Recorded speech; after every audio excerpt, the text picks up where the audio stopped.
In this video, I'll show you how to use the camera timer on your Tecno Camon 50 Pro or 50 Ultra. So launch the camera app, and inside the camera app you want to tap on this arrow at the top here, the top middle. And then from the options that come down here or pop up, simply swipe through until you get to timer.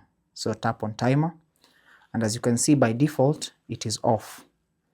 So you can either select 3 seconds, 5 seconds or 10 seconds to turn on the camera timer, or if the camera timer is on and you no longer want to use it, you can simply select off. So if I select 3 seconds like that and go to take a photo, as you can see the icon here in the camera shutter shows that the timer is currently on. So when I tap on that,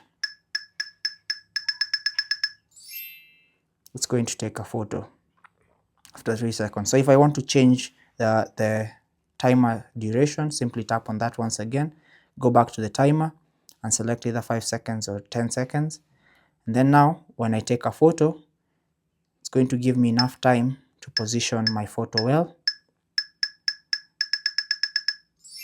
Once it takes the photo, just like that, it's going to take a photo. So like I said, if you want to turn off the camera timer, simply go back there, select timer and tap on off. That's basically how to use your camera timer on your Tecno Camon 50 Pro or 50 Ultra. Take care and God bless.